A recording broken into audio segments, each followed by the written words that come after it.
Good morning बच्चों। आज हम पढ़ेंगे क्लास 10 एसएस के पॉलिटिकल डेमोक्रेटिक का 7th chapter outcomes of democracy. आपने डेमोक्रेसी के बारे में शुरू से पढ़ा है कि जो डेमोक्रेटिक गवर्नमेंट है वो सबसे अच्छी गवर्नमेंट होती है, क्योंकि this is a government which is for people, by the people end of the people. लेकिन अभी हमें ये देखना है कि जो आउटकम ऑफ डेमोक्रेसी की इस चैप्टर में बात की जा रही है वो मेनली किस क्वेश्चन को अराइज करती है। तो जो सबसे पहला क्वेश्चन आता है वो है what does democracy do, democracy क्या करती है। Second, what outcomes can we expect of democracy, कि हम डेमोक्रेसी से क्या चाहते हैं या क्या उम्मीद है हमारी। How to assess the outcomes of democracy, तो और जो ये डेमोक्रेसी का आउटकम है वो कैसे पाया जा सकता है। तो हम कह सकते हैं कि democracy is a better form of government when compared with dictatorship और एनी अदर अल्टरनेटिव। जो डेमोक्रेटिक गवर्नमेंट है उसे किसी भी अन्य गवर्नमेंट से ज़्यादा अच्छा माना जाता है, चाहे वो मिलिट्री गवर्नमेंट हो, चाहे वो डिक्टेटरशिप हो, तो वहाँ पे किसी एक का शासन होता है। लेकिन अगर डेमोक्रेटिक गवर्नमेंट होती है तो हमें ये उम्मीद होती है कि हमें वो सारी चीज़ें मिलेगी जो हम पाना चाहते हैं एज अ सिटीजन हमारी गवर्नमेंट से। तो हम कह सकते हैं इसके बिहाफ पे जो डेमोक्रेटिक गवर्नमेंट है उसके कुछ पॉजिटिव फीचर्स हैं।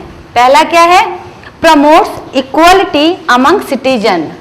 जो डेमोक्रेसी है वो इक्वल राइट्स देती है सारे सिटीजन्स को। सेकंड क्या है, enhances the dignity of the individual. किसी भी इंडिविजुअल की जो डिग्निटी है वो उसको मेंटेन करके रखता है। Third, improves the quality of decision making. Democratic government में सबसे बड़ी बात क्या है, जो भी पॉलिसीज बनाई जाती हैं उसको उसमें इस बात का ध्यान रखा जाता है कि वो अकॉर्डिंग टू पीपल हो, जिन्होंने उनको वोट देके ये जिम्मा दिया है। नेक्स्ट क्या कहता है, provides a method to resolve conflicts. इसके अलावा जो झगड़े होते हैं, झगड़े हमारे घर परिवार के नहीं, जो हमारी राजनीति में होते हैं मेजॉरिटी और मिनिॉरिटी को लेके, कभी किसी बिल को लेके, तो वहाँ पे बीच का रास्ता अपनाया जाता है जिससे मैक्सिमम बेनिफिट को पाया जा सके। इसके अलावा allow room to correct mistake. इसके अलावा जो भी गलतियां होती हैं वो बहुत हद तक सुलझा ली जाती हैं, ताकि जिससे जनता का ज़्यादा से ज़्यादा भला हो और नुकसान जो हो वो कम से कम हो। तो अब हम आगे देखेंगे जो डेमोक्रेटिक गवर्नमेंट है वो इकोनॉमिकली कितनी फायदेमंद होती है। तो अगर हम बात करें, if democracy are expected to produce good government then it is not fair to expect that they would also produce development.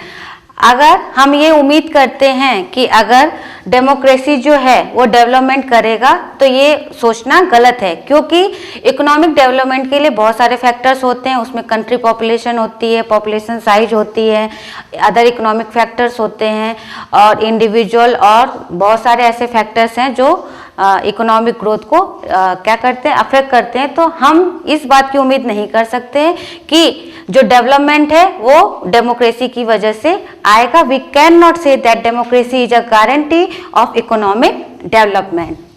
तो हम ये कह सकते हैं कि जो इकोनॉमिक इक्वलिटी है वो हम एश्योरेंस नहीं देती कोई भी डेमोक्रेटिक गवर्नमेंट, वो केवल इस बात का इंश्योरेंस देती है कि आपको पॉलिटिकल इक्वलिटी मिलेगी, ना कि आपको इकोनॉमिकल इक्वलिटी मिलेगी।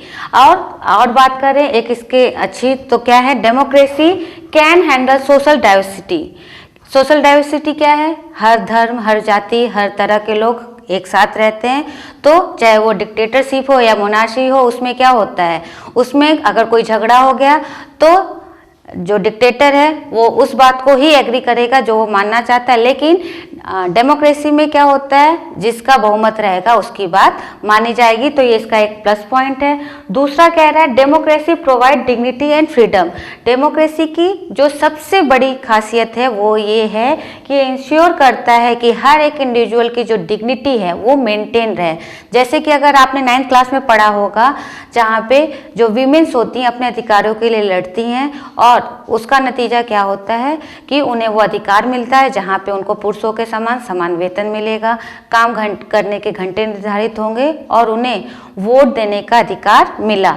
इसके अलावा फ्रीडम, जो डेमोक्रेटिक गवर्नमेंट है वो अपने नागरिकों को, अपने सिटीजन्स को फ्री रहने की आज़ादी देता है। यानी हमारे संविधान में भी कई सारे आर्टिकल हैं जो इस बात की पुष्टि करते हैं कि हर एक व्यक्ति को जीने का अधिकार है, कहीं भी घूमने का अधिकार है, और इस तरह अनगिनत अधिकार जो हैं एज अ फंडामेंटल राइट के रूप में हमारे नागरिकों को मिले हैं।